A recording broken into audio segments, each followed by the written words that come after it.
বিসমিল্লাহির রহমানির রহিম। আসসালামু আলাইকুম। আজকে আমি চিচিঙ্গা নিয়েছি দুইটা ভাজি করার জন্য। চিচিঙ্গা ভাজি করব ডিম দিয়ে। লাগবে পেঁয়াজ, ধনিয়া পাতা আর কাঁচামরিচ। বাই দা ওয়ে, আমি মাহমুদা খানম, মাহমুদা রাইন থেকে সবাইকে স্বাগতম।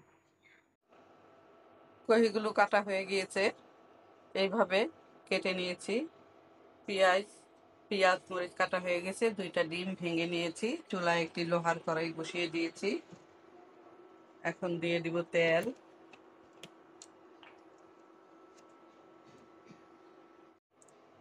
পেঁয়াজ মরিচ কাটা হয়ে গিয়েছে, কহিগুলো কেটে নিয়েছি আর দুইটা ডিম নিয়েছি। চুলায় লোহার কড়াই বসিয়ে দিয়েছি। দিয়ে দিচ্ছি সরিষার তেল।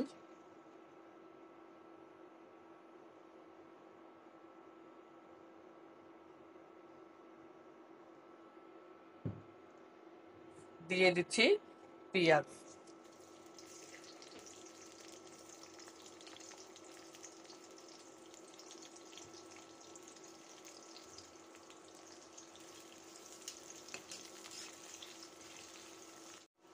পেঁয়াজ একটু নরম করে ভেজে নিলাম। এ পর্যায়ে দিয়ে দিচ্ছি কহি।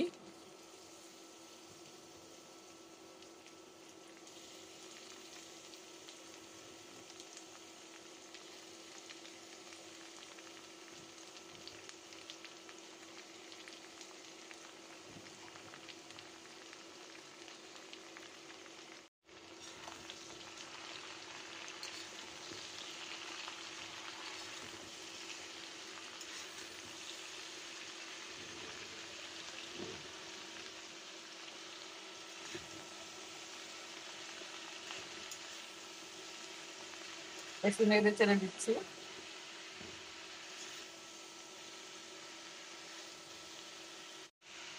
দিয়ে দিচ্ছি কাঁচামরিচ।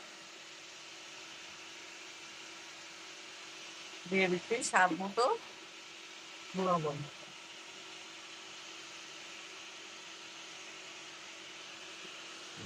ঢাকনা দিয়ে ঢেকে দিচ্ছি।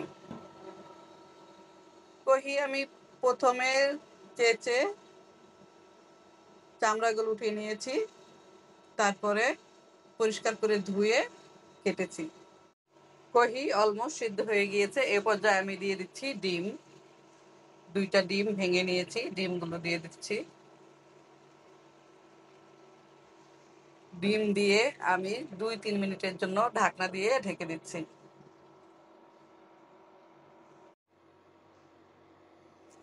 ঢাকনাটা খুলে দিচ্ছি।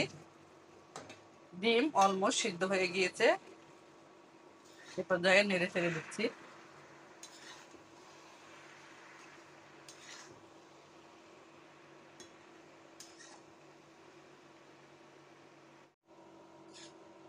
কহি অলমোস্ট ভাজা হয়ে গিয়েছে। এ পর্যায়ে দিয়ে দিচ্ছি ধনিয়া পাতা।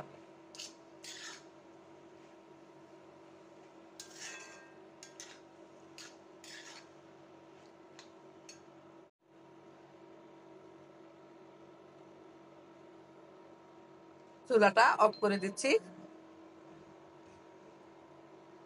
ধনিয়া পাতা দিয়ে আর রান্না করব না, চুলার গরমেই হয়ে যাবে।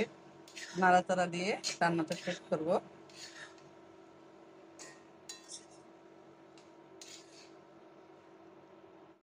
ফিরে আসলাম 5 মিনিট পরে। এখন এই ছোট্ট সার্ভিং বোলটাতে ভাজিটা নিয়ে নিব।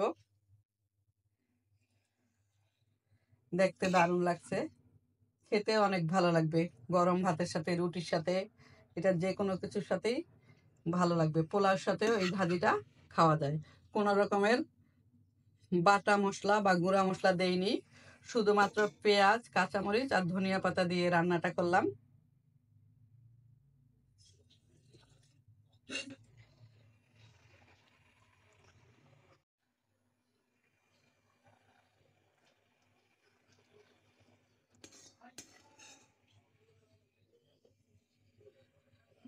সবাই ভালো থাকবেন, সুস্থ থাকবেন।